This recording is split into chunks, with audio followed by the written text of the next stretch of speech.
CRC 89.1 Radio y Cadena Radial Costarricense no se hacen responsables por las opiniones emitidas en este programa. Es tiempo de tender la red democrática y mostrar la Costa Rica del futuro hacia la cual debemos caminar. Con ustedes, Jonathan Prendas, aquí por CRC 89.1 Radio.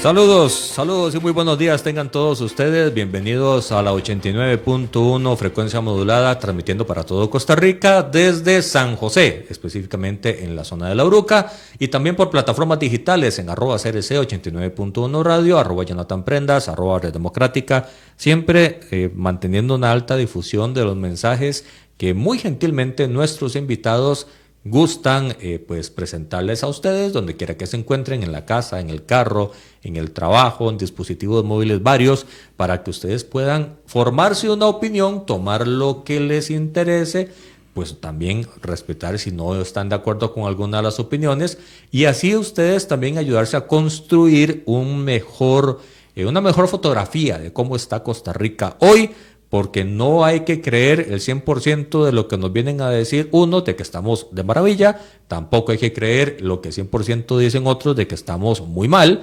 pero cada foto tiene un ingrediente diario que es el pasar de las cosas, las acciones, las decisiones.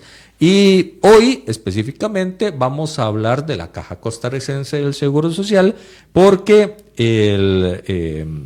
SINAES, el Sindicato de Enfermeros y Afines, y realizó la semana pasada el primer Congreso Internacional por la Seguridad Social y los Derechos Laborales de Costa Rica y América Latina, y por eso don Lenín Hernández está acá con nosotros. En la actividad estuvieron varios candidatos presidenciales o personas que están ya oficialmente esperando que asambleas nacionales de diferentes partidos los ratifiquen. Es básicamente una formalidad, se supone, en teoría, que no debería pasar ninguna sorpresa en algunos partidos políticos para oficializar nombres, y estuvieron 4 o 5 candidatos, me parece, Lenín. Sí, 5 candidatos. 5. Bienvenido. Jonathan, muy buenos días, un placer enorme estar por acá. Muchísimas gracias por recibirnos. Muy buenos días aquí en cabina y al público que nos sintoniza. De verdad que muy satisfactorio este primer Congreso Internacional sobre Seguridad Social y Derechos Laborales, que se llevó a cabo el día jueves y viernes de la semana pasada, 9 y 10, y que contó con la participación de expertos internacionales, ahorita voy a mencionar, delegados también de diferentes países, y también de nuestro país, diferentes sectores, desde colegios profesionales, sectores sociales, socioproductivos. Nos acompañó indudablemente pues gran parte de la dirigencia sindical de este país. Uh-huh. Y también sectores productivos. Entonces me parece que el primer mensaje y sobre todo el primer objetivo que perseguimos lo logramos, y es que a través de la pluralidad, a través de la diversidad de sectores, podemos sentarnos a dialogar, investigar, sí, conocer experiencias, sí, y sobre todo lo que a continuación va a seguir del poscongreso, que es proponer las propuestas entre todos. La cocreación es un fenómeno que deja al lado egos para construir ideas en función de fortalecer situaciones. ¿Crees que se logró esa cocreación de las ideas de personas fuera de Costa Rica con las que están dentro, con la idea de perfeccionar un modelo que está en la caja, que no es perfecto, hay muchas cosas que arreglar, pero que sí ha sido el trapito dominguear del país? Sí, es que hay un elemento que es fundamental, Jonathan, y es el hecho de que para poder entender todos esos procesos, lo primero es informarse. Uh-huh. De hecho, ahorita en la apertura de este espacio vos lo mencionaste, que no hay que creerlo todo. Entonces, definitivamente uno tiene que informarse, sacar su propio criterio. Y con relación a la caja, como es un tema tan de todos los días, me refiero a acudir a los servicios asistenciales de la institución. Uno de repente cree que entiende la caja, que uno la conoce, y nos hemos dado cuenta a lo largo de los últimos años que no, que hay personas que confunden un EVAIS con una clínica, que no saben la diferencia de un hospital regional, un hospital nacional o un hospital especializado, que no entienden la dinámica del por qué en este momento tenemos listas de espera, aunque todos los días de repente sale alguna información con relación a la caja y la afectación enorme que tenemos los costarricenses con relación a las listas de espera.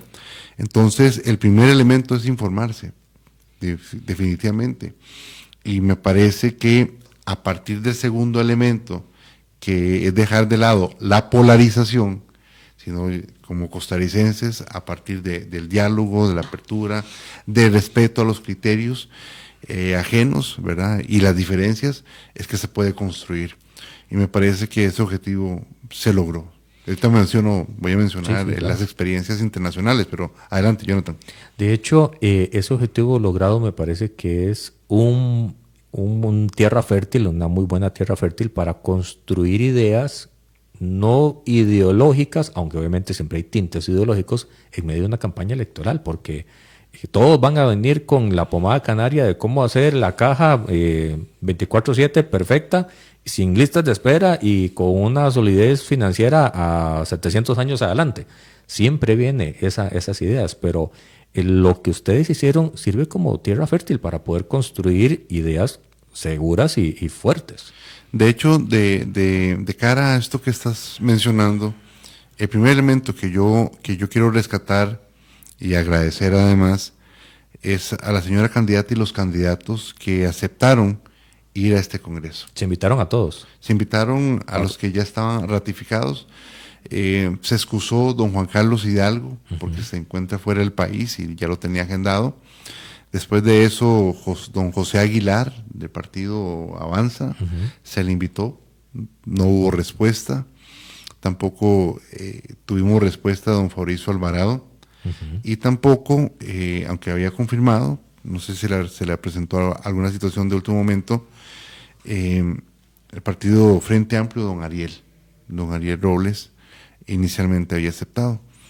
Sabemos que tiene una situación personal y familiar importante, pero a la fecha no sabría decirte por qué se ausentó, pero por lo menos dos candidatos sí no dieron respuesta. Perdón, doña Claudia Dobles también se le invitó a participar. 3 no respondieron. 3 no respondieron. Entonces, si hago mención de esto, más allá si fue una inobservancia o no, pero me parece que esto va decantando, y si me explico tal vez de mejor forma, sino de aquellos candidatos que están abiertos, que tienen esa apertura al diálogo, a acercarse a diferentes sectores, ¿verdad? Porque me parece que si pensamos en un oficialismo con sus 5 partidos, muy difícilmente nos vamos a sentar en algún momento, y de hecho voy a mencionar algo por acá.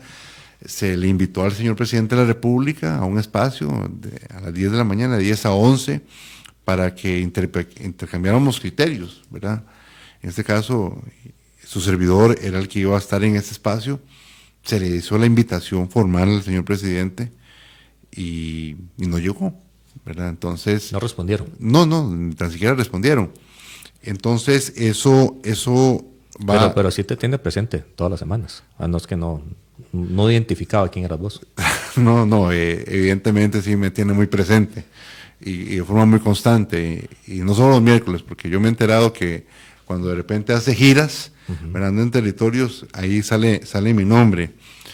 Pero este es el espacio, era el espacio oportuno para de una forma respetuosa, de una forma transparente, formal, con rigurosidad técnica, en este caso nuestra, poder hablar, ¿verdad? Y bajo ese formalismo, y sobre todo en ese marco democrático, que me parece que ya los costarricenses lo están pidiendo a gritos, ¿verdad? Y es que queremos escuchar soluciones, más allá de estar señalando, culpando. Bueno, creo que era un espacio muy oportuno para tener ese encuentro, que se desaprovechó por parte de Casa Presidencial.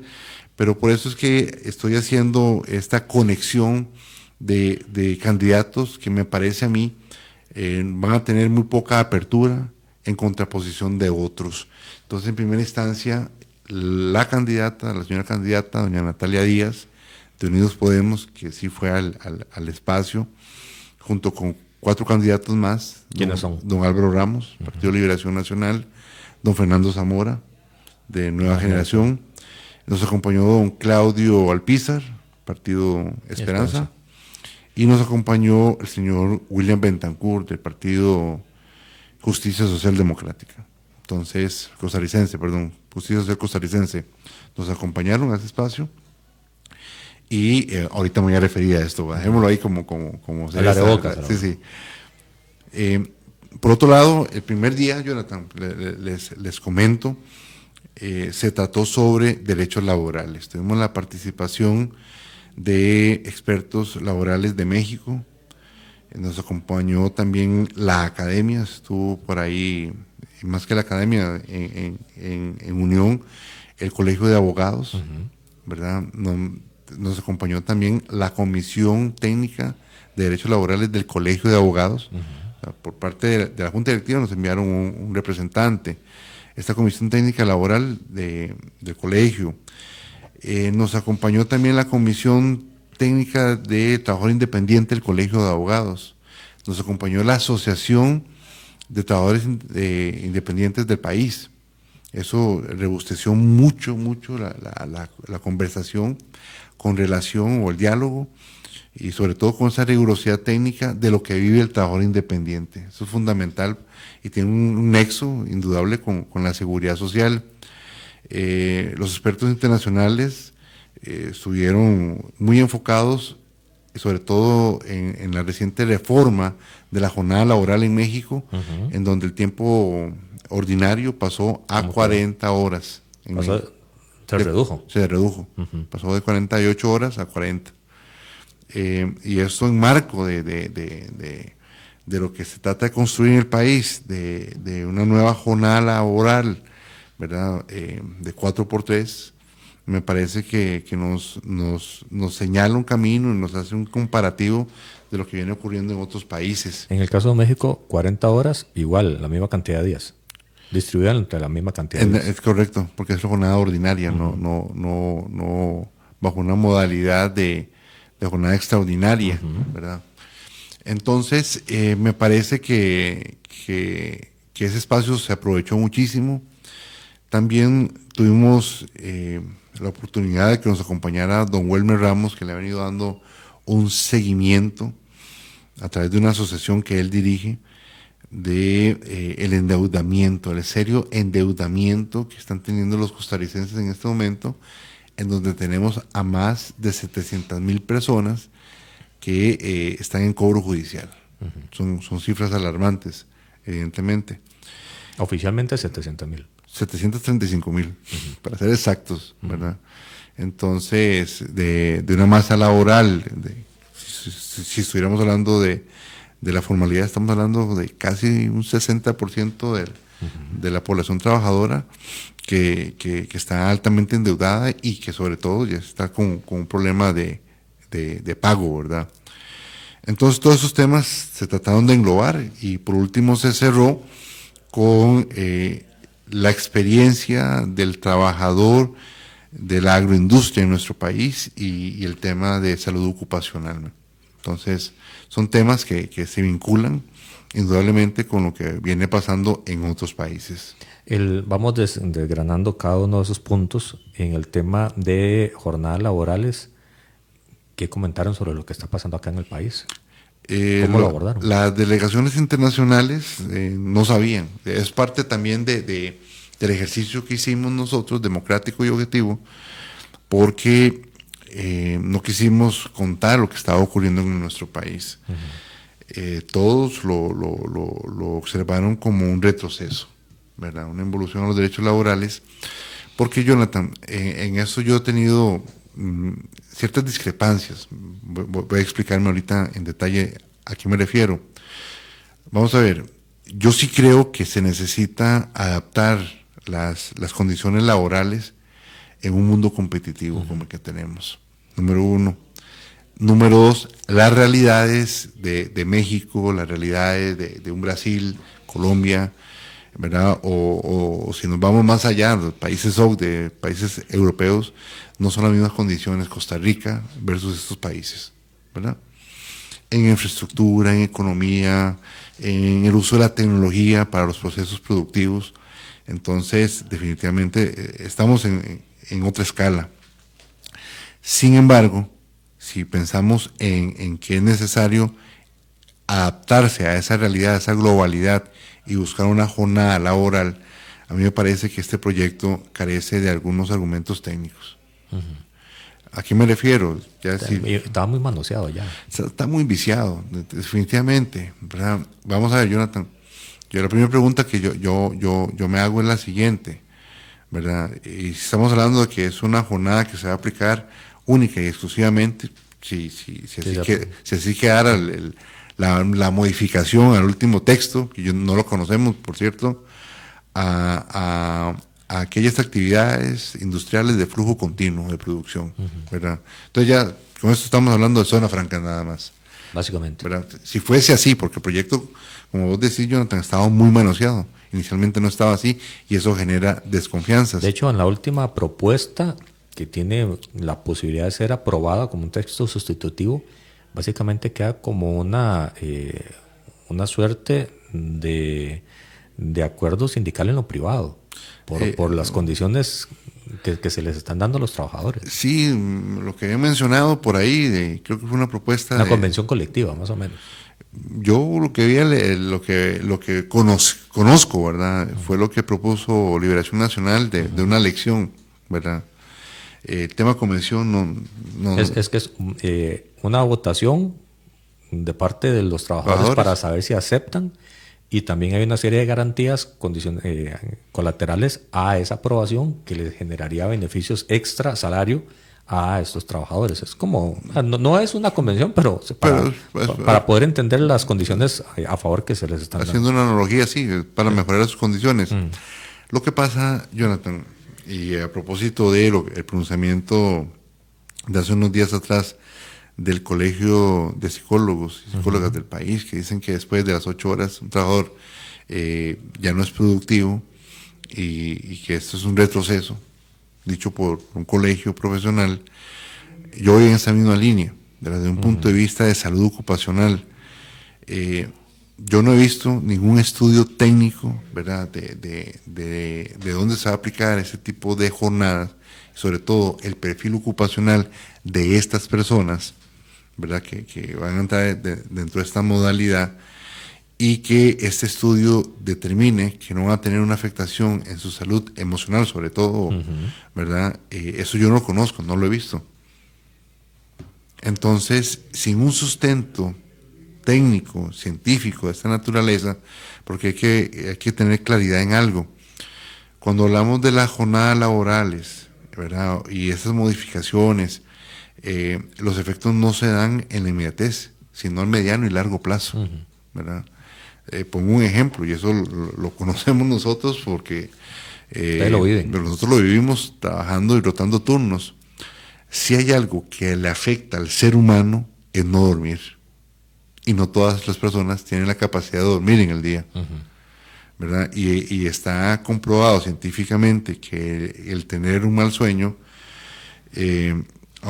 produce en la persona, ¿verdad?, como un efecto secundario y nocivo para la salud, aumento de peso, durante la noche o durante el sueño es donde se da la división celular, ¿verdad? Entonces se es más propenso a tener problemas de enfermedades crónicas, hipertensión, diabetes, problemas coronarios, y no es que me esté describiendo, ¿verdad?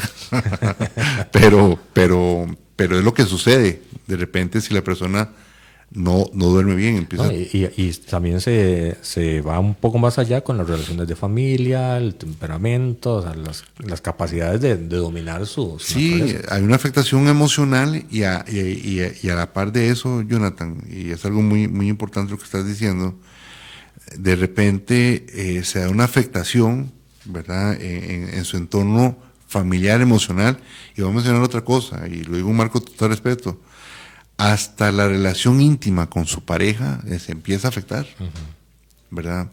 Entonces, claro que yo no conozco, y yo estoy seguro, ¿verdad? Absolutamente seguro, que ese estudio no existe, no está acompañado de ningún proyecto de esta naturaleza en la Asamblea Legislativa. Por eso yo he mencionado constantemente que para efectos de aprobar un proyecto de esta naturaleza se ocupa un consenso. ¿Y qué me preocupa, Jonathan? Y lo digo como conocedor del derecho. El país no puede perder la certeza y seguridad jurídica, porque ambos elementos generan confianza. Y en el sector empresarial no se puede perder confianza jamás, ¿verdad? Porque siempre vamos a defender el trabajo, pero también el empresario y la empresa. Sin empresa no hay trabajo. Exacto. Es un binomio. Pero a mí me preocupa y casi que me ha asustado ver las ocurrencias que han ocurrido a raíz de este proyecto y alrededor de este proyecto, porque se han dado muchas argumentaciones sin ese sustento técnico. Entonces, los expertos internacionales quedaron preocupados y lo ven como un retroceso. Los diferentes sectores nacionales. Hasta donde pudimos percibir, Jonathan, también No están convencidos. No están convencidos, ¿verdad? Hay una parte de los sectores que definitivamente no, hay otros que no están convencidos. El tema de los 735,000 personas en cobro judicial, eso es una cifra basada en números judiciales. Números judiciales de la Corte, sí. ¿Cómo vieron ese tema? ¿Cómo lo valoraron? Ese tema dio mucho que hablar. Pues claro. Porque, es preocupante. Porque no solamente se vio en el entorno nacional, sino que muchas delegaciones se lo llevaron para sus diferentes países, porque, repito, son situaciones que cuando no se tiene ese espacio para compartir, ese espacio de repente para compararse, cómo estamos nosotros, yo creo que a don Wilmer le va a sobrar ahí trabajo y de asesorías. Va a andar paseando por todo lado. Porque créeme que ese fue un tema llamativo, y es que vamos a ver, cuando se da una situación en donde la liquidez familiar, la economía familiar no te da, la persona comúnmente ¿a dónde acude? Esa palanca. Tarjeta de crédito. Sí. Tarjeta de crédito. Y si la persona empieza solamente a pagar lo mínimo, y el tema de la tarjeta de crédito tiene que ver también con un tema de educación financiera, que eso no hay en el país, y casi te lo aseguro que en los países de Latinoamérica no lo hay, ¿verdad? Lamentablemente la cultura latina no es ordenada en tema de finanzas. Entonces fue un tema que llamó poderosamente la atención, y que los números reflejan, ¿verdad?, que efectivamente tenemos de repente entidades financieras, bancarias, que no son tan solidarias como de repente en sus diferentes eslogans lo tratan de decir al público, ¿verdad?, a sus clientes. ¿Y esos números cómo afectan a la caja? Vamos a ver, indudablemente, Jonathan, cuando tenemos a un trabajador, ¿verdad?, llámese dentro de la formalidad o en la informalidad, sin liquidez, va a crearle inestabilidad. El que está en la formalidad, y te lo digo, Jonathan, porque uno ha conocido a través de la historia, ¿verdad?, cualquier cantidad de historia de vida, me refiero, historias de vida, cuando la persona no alcanza la plata, termina casi que yéndose a trabajar a otro lado o buscando la independencia para no ser sujeto de cobros, ¿verdad? Entonces, en primera instancia, el tema de liquidez tiene que ver también con un tema de estabilidad laboral y un tema de estar dentro de la seguridad social o afiliado a la caja. Y el otro elemento que tiene que ver con el trabajador que está dentro de la informalidad, que vamos a ver, Jonathan, y esto lo digo también con mucha sensibilidad, la informalidad es lo que le está permitiendo en este momento comer a miles de costarricenses. Casi el 43%, 44%. Pero si a eso, y eso tiene que ver con un tema de política pública, porque si aunado a ello ¿verdad? Esta persona, para lograr un emprendimiento, ocupa de repente de un apalancamiento financiero, buscar un crédito, nunca lo va a encontrar en lo formal. En lo formal. Entonces va a ser presa fácil del gota a gota.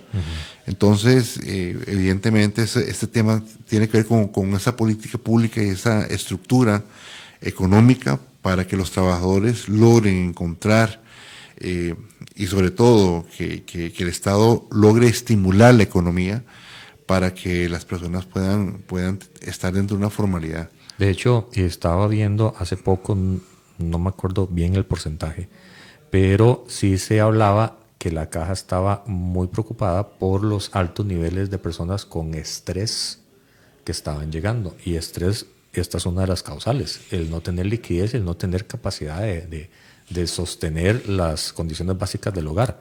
De hecho, Jonathan, vamos a ver, es que cuando uno piensa hace 4 años, le parece como que ya es un capítulo cerrado, pero es que hace 4 años estamos en pandemia. Así es.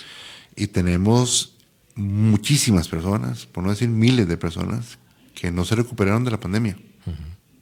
Es verdad. ¿Y qué pasa? ¿Verdad? Como esos efectos secundarios. Y eso no lo dice Lenín Hernández, sino la OPS. Los problemas de salud mental y emocional casi que se pueden catalogar como una pandemia en Latinoamérica, ¿verdad? Por diferentes causas. Tenemos jóvenes que tienen problemas para socializar, no saben cómo socializar, les da miedo socializar. Hay jóvenes en este momento que van teniendo 18, 19 años, que hasta ahora van comprendiendo y entendiendo y experimentando su primera relación sentimental. Cosas que se veían a los 13 años, 12 años. Jóvenes que no les gusta atender el teléfono. La generación solo mensajes. Solo mensajes, ¿verdad? De hecho, las habilidades blandas que buscan ahora las empresas no son desarrolladas en esta generación. Correcto, ¿verdad? No, y eso es un tema que hay que verlo en esa prospección de lo que se ocupa alimentar y sobre todo fomentar a los jóvenes. Si vamos con aquella persona que de repente perdió su casa, su negocio, que de repente, Jonathan, no ha logrado esa estabilidad económica y que está inmersa de repente en alguna operación crediticia, esa persona no duerme, esa persona se desvela, esa persona trabaja o va a buscar 2 o 3 fuentes de empleo. Eso es lo que estamos viendo en este momento. Y que de repente la platita no le alcanza, o aquella persona que está presa de un crédito gota a gota. Entonces, los problemas emocionales afectan al país. Y te voy a decir otra cosa, Jonathan, que nos duele. La institución en este momento no tiene la capacidad resolutiva, ¿verdad? Por falta de médicos especialistas en psiquiatría para atender toda esta demanda. Exacto, totalmente de acuerdo. Es una bola de nieve que no estamos logrando controlar. Pero yo también hago un señalamiento, Jonathan, y yo trabajo en la institución y esas son las cosas que me molestan, ¿verdad? De ver de repente tantos cambios en la gerencia, en junta directiva, que tampoco le buscan una solución a la población, al asegurado. Jonathan, nosotros sí tenemos gran cantidad de psicólogos que pueden dar ese acompañamiento, esas terapias, para que de repente, ¿verdad? Sin llegar a un diagnóstico, ¿verdad? Y su respectivo medicación, ¿verdad? Tratamiento farmacológico, esta persona pueda ser atendida y pueda sentirse apoyada. Falta más política pública de la caja para sacar fuera las oficinas a la gente. Sí. En este caso. Yo creo que se trata de un concepto de empresa y es innovar. Y de trabajar de la mano con las municipalidades. O sea, salirse de somos autosuficientes. Claro, hay que salirse del estado de confort. Jonathan, para la persona que tiene su trabajo, ¿verdad? Gracias a Dios, esa formalidad, que come todos los días, tenemos que pensar en aquellas personas que de repente necesitan. Y si somos empleados públicos, tenemos que ser lo suficientemente eficientes, y proactivos, sensibles, ¿verdad? Y esa sensibilidad humana. De hecho, estaba haciendo el cálculo acá en la calculadora del teléfono. 735,000 en cobro judicial. Pongámosle un promedio bajito de 4 personas por cada uno, miembros de la familia. O sea, cuatro familias, 4 personas en la familia por cada persona en cobro judicial. Estamos hablando de casi 3 millones de personas. Así es. Y somos 5.5 millones en el país. O sea, más de la mitad de las familias o de las personas en familia padecen de algún tipo Un de estrés, claro. Pero te digo que ese fue un tema en el Congreso, Jonathan, que fue uno de los puntos muy altos, y que esta experiencia, pero sobre todo tener el conocimiento técnico, científico, ¿verdad? Esa rigurosidad, es lo que nos permite sacar esas conclusiones y de repente enaltece, ¿verdad? Lo que fue este Congreso. Porque de repente se piensa que no, mira, es un espacio, espacio más organizado por organizaciones sociales, sindicales, y no va a pasar nada. No, la idea es precisamente fomentar conocimiento. Vamos a hablar de los candidatos que sí confirmaron y llegaron. Son 5, ¿verdad? 5. ¿Qué rescatas de cada uno? ¿Qué seguridad o qué certeza de lo que pasa en la caja tienen ellos? Sin entrar tal vez en puntos negativos, o no sé si los quieres puntualizar en cada uno de ellos, pero ¿cómo los viste en función de una campaña que la caja sí o sí tiene que ser parte de los temas? Primer punto, creo que como un denominador común, los 5 coincidieron en que la Caja Costarricense de Seguro Social tiene que fortalecerse y tiene que mejorar sus servicios a favor de las personas. Es decir, el modelo de seguridad social a través de la Caja, los 5 fueron coincidentes. En que, de hecho, hay una de las, si no me equivoco, ahí fue donde hablaron de que había que despolitizar la Junta Directiva. Eso lo hicieron 3 candidatos, ¿verdad? Que fue don Claudio, don Fernando y don Álvaro, que habló desde su experiencia además. Pero entonces sí, ellos 3 fueron totalmente coincidentes. ¿Qué opinas de eso? No, que eso es fundamental, es un elemento, diría yo, que más significativo. Pero yo le agregaría otra cosa. Todas las instituciones públicas, pero sobre todo la Caja, y su junta directiva y su cuerpo gerencial tienen que tomar decisiones a partir de decisiones técnicas, no a partir de ocurrencias, que es lo que ha pasado en estos últimos 4 años. Y no es que yo quiera echarle sal a la herida, pero solamente para hacer un recordatorio. ¿A qué me refiero? Bueno, que el hospital de Cartago se iba a construir en los terrenos del Tecnológico, que se iba a colocar en cero las listas de mamografías. Después de eso se anuncia en el Estadio Nacional la ruta para gestionar correctamente las listas de espera, y se anuncia un copago que se iba a tener para invertir 230,000 millones de colones con un presupuesto aprobado el año anterior, es decir, con plata que no podía tocar bueno, no hablemos de doña Marta Eugenia Esquivel, hablemos de la Junta Directiva. Entonces, eso son puras ocurrencias, ¿verdad? Entonces, la Caja bajo ninguna circunstancia puede tomar ese tipo de decisiones. Haber suspendido el portafolio de inversiones, haber mencionado que la Caja está quebrada, ¿verdad? Entonces, todas esas cosas son ocurrencias, definitivamente, que han perjudicado al final de cuentas al asegurado, ¿verdad? Entonces, el primer elemento, el segundo elemento, el tomar decisiones a partir de esa rigurosidad técnica. Entonces, como primer elemento de lo que hablaron estos 3 candidatos, me parece que sí, que hablaron de despolitizar la institución. Y lo tienen clara la ruta, porque normalmente las ideas siempre están, no hay que ir muy allá para encontrar gente que sí sabe de la Caja y preguntarle qué se te ocurre, qué podemos hacer.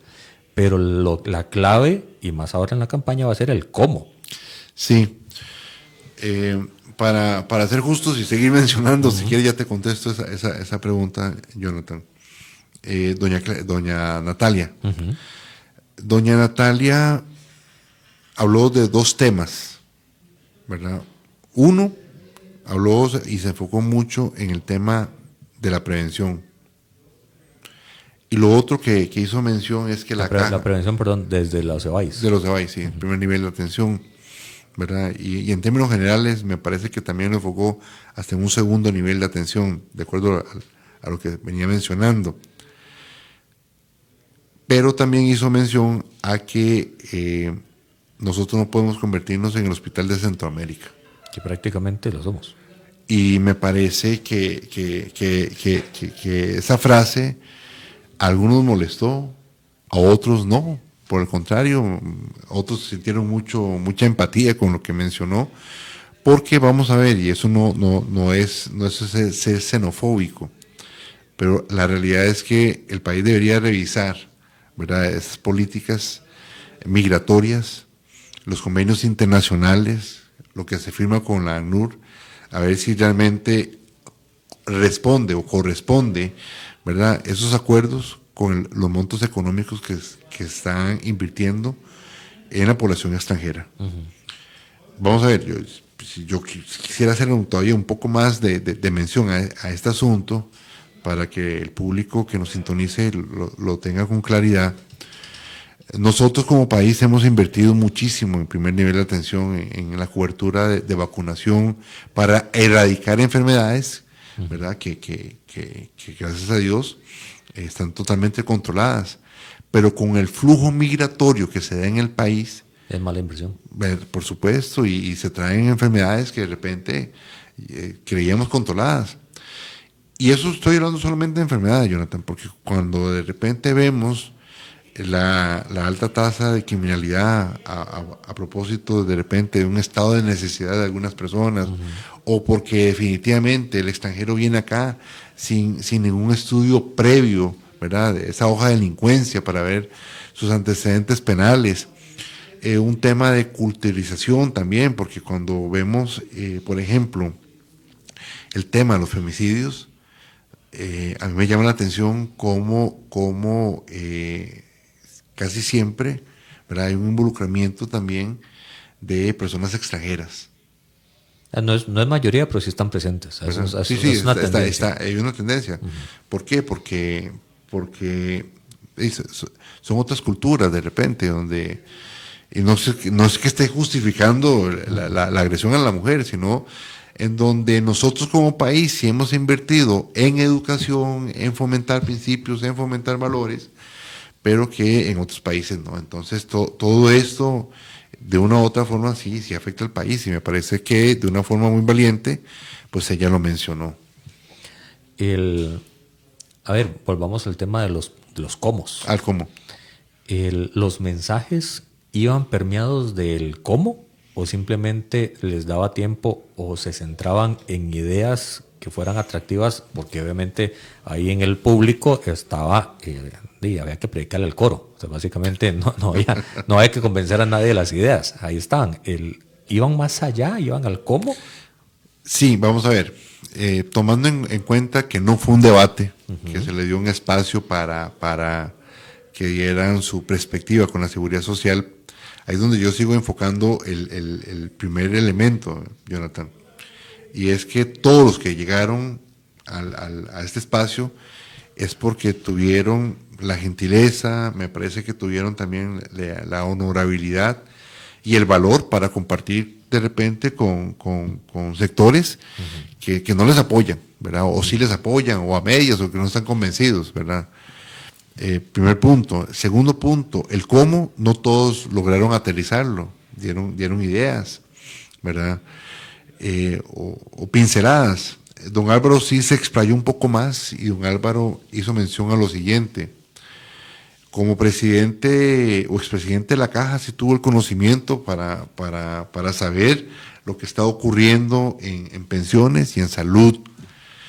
Y además agregó algo, que muchas veces se deja a la Caja sola, y puso como ejemplo los pacientes politraumatizados, que los pacientes politraumatizados por lo general llenan los servicios de emergencias, uh-huh, y saturan los quirófanos por las operaciones de ortopedia. Entonces hace este comparativo. Cuando se hablan de las listas de espera de ortopedia, alguno pensará en la inmediatez que es falta de médico especialista, pero hay que ver todo el contexto. Y tomando en cuenta que yo no quiero llegar a ser solamente presidente de la Caja, sino que yo ahora aspiro a ser presidente de la República, se deben de impulsar aquellas políticas públicas que logren mejorar la educación viaria en el país, mejorar las carreteras. Entonces me parece que su visión sí fue más integral, indudablemente. Tiene una ventaja. Sí, ya conoce. Ya conoce la Caja, no es lo mismo una persona que no la conoce desde adentro y conoce también pensiones porque fue superintendente. Sabe lo que está hablando. Sí, indudablemente. Tiene esa visión de repente un poco más integral. Sin embargo, Jonathan, me parece que no todos abordaron el tema de la rectoría. Y es que la rectoría sí le corresponde al Ministerio de Salud y la rectoría sí es una responsabilidad del Ejecutivo. ¿Hoy en día existe esa rectoría? No, eso está invisibilizado, eso no existe, ¿verdad? Lo menciono porque si mi memoria no falla, sí lo mencionó doña Natalia, mencionó el tema de la rectoría.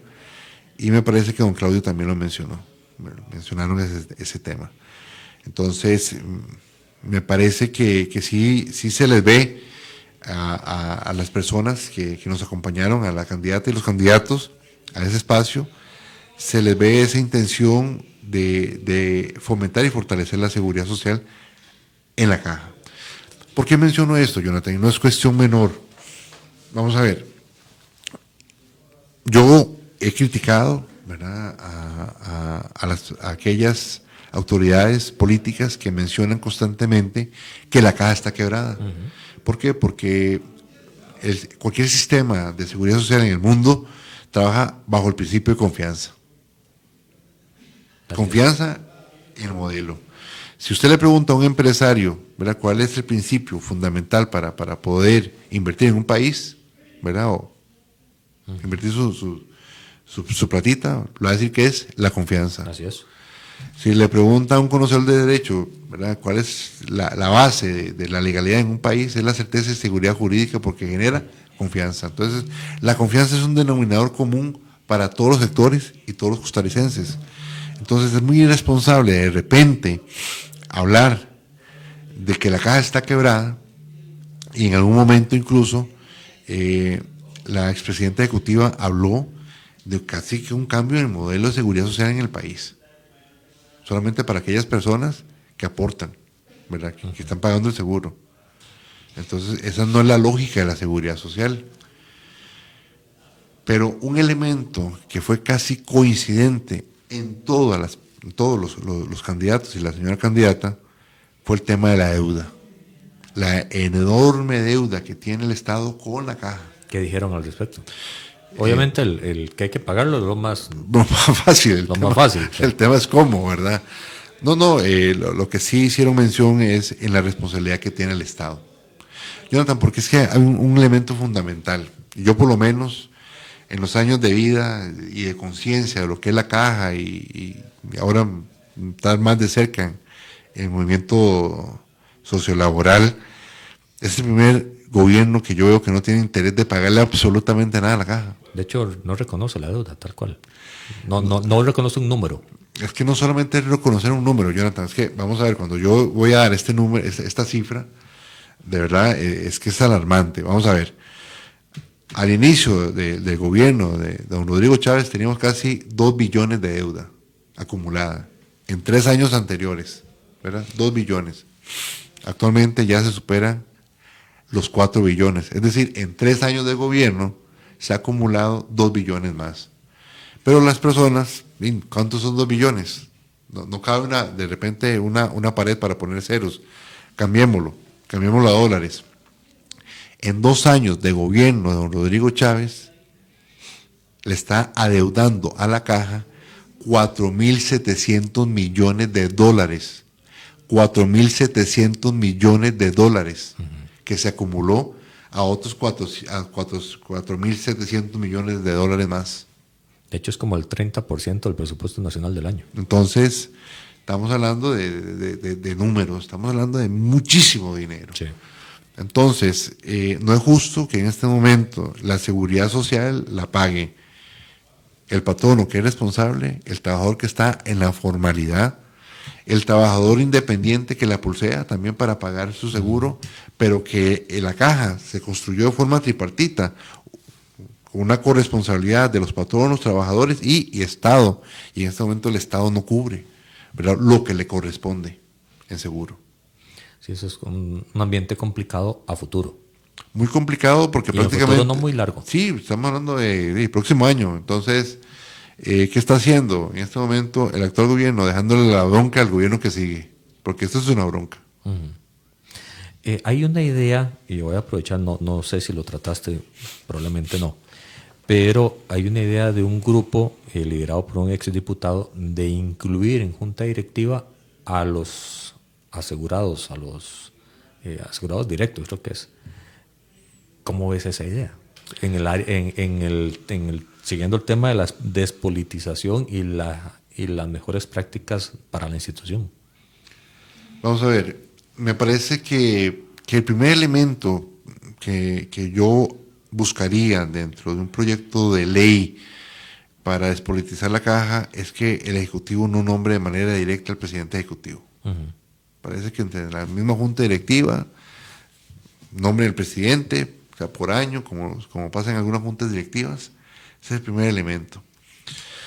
Lo otro, me parece que sí, que debe existir una representatividad, ¿verdad?, de los asegurados en junta directiva, porque, vamos a ver, es falso pensar y pretender decir que con 3 representantes del sector laboral están representados los asegurados.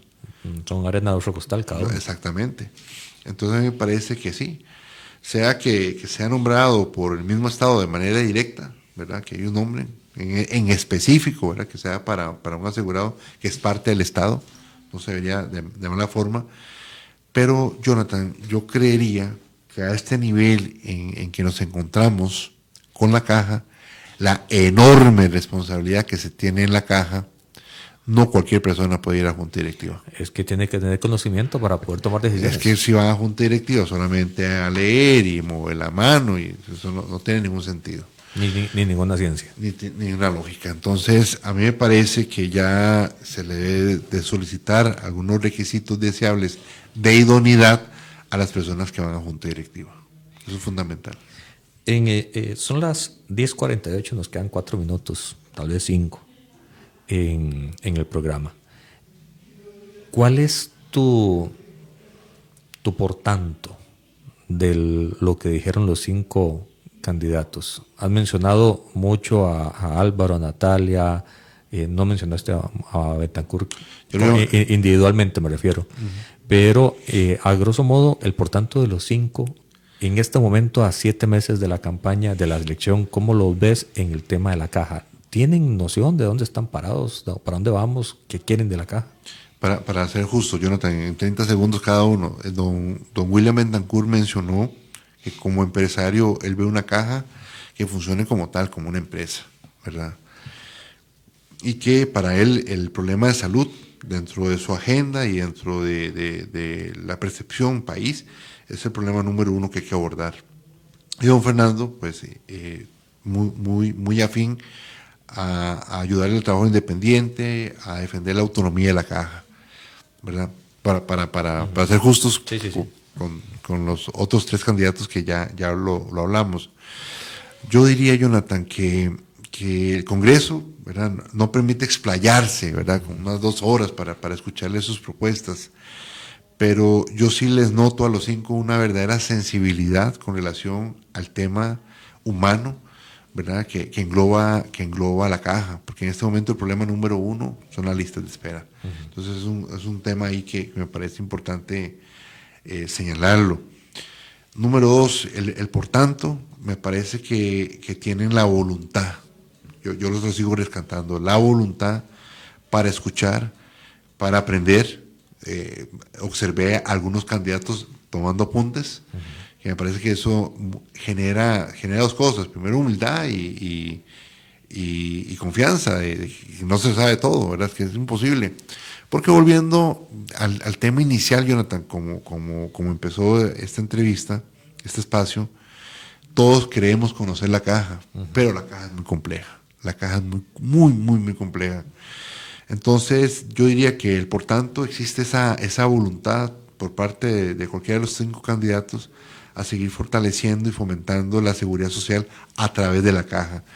Me parece que el haber posicionado la seguridad social en nuestro país en medio de este Congreso Internacional sobre Seguridad Social y Derechos Laborales es un tema fundamental. Y el segundo elemento, que me parece que queda ahí como parte de este por tanto, es que los problemas que estamos atravesando en la caja son problemas estructurales también. Requieren de política pública, eso es indudable.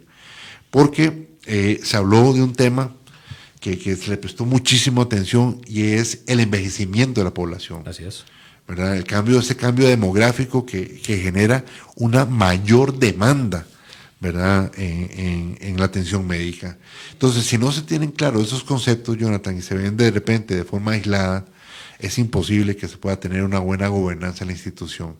Y me parece que el último elemento, que es un denominador común en todos los candidatos, es que se va a requerir de tener una persona idónea en la presidencia ejecutiva de la caja. Entonces, me parece que el espacio cumplió con ese sentido de poder no solamente informar, sino también sensibilizar y concientizar a los candidatos. El por tanto de los que se invitó y no respondieron. Me parece que no le quedan mal al Sindicato Nacional de Enfermería y Afines o a la UAS, a la confederación que hizo posible este congreso, sino que mandan una pésima señal a los sectores que llegaron al Congreso. Llegaron sectores representativos del agro, llegó por ahí, nos acompañó, y tuvimos el honor que estuvieran ahí la Asamblea de Trabajadores y Trabajadoras del Banco Popular, repito, colegios profesionales, sectores sociales, estuvo CONADECO acompañándonos por ahí, evidentemente que los sectores sindicales estuvimos presentes. Entonces me parece que mandaron una muy mala señal de querer acercarse a los sectores sociales. Lenín, ¿qué sigue después del Congreso en el último minuto que tenemos? Sí, nosotros vamos a sistematizar toda esta información que es muy rica, indudablemente, para poderla colocar en la formalidad, en un documento que se lo vamos a hacer llegar a todos los sectores que tuvieron la gentileza de acompañarnos, y también a los candidatos a la presidencia, a todos, aunque no fueron, ¿verdad? Y a los que evidentemente en las próximas semanas van a ser ratificados, le haremos llegar este documento, porque me parece que va a ser un documento muy rico en información y que de repente les puede servir para fortalecer sus planes de gobierno. ¿Y qué sigue? Ya las personas nos están pidiendo un segundo congreso, entonces me parece que de repente vamos a poder trabajar el próximo año para un próximo congreso, el segundo congreso internacional sobre seguridad social y derechos laborales. ¿Piensan en algún encuentro con candidatos específicos para escuchar los cómo? Sí, después de este espacio me parece que es fundamental. No solamente por respeto a los sectores que nos están acompañando en este congreso, sino que me parece que es un respeto a la ciudadanía que va a votar en las próximas elecciones, y también un respeto a la ciudadanía y generar de nuevo la confianza en las personas que ya de repente no quieren ni simpatizan con los procesos electorales. Entonces me parece que también es un tema de educación democrática. Muchas gracias, Lenín. Jonathan, a vos por el espacio, que Dios nos bendiga, y al público que nos sintoniza, un fuerte abrazo a la distancia. Y gracias a todos los que han estado en sintonía. Mañana un nuevo programa, no se lo pierda, porque venimos con Daniel Calvo a ver cómo va a estar la Asamblea Legislativa del próximo gobierno. Hasta luego.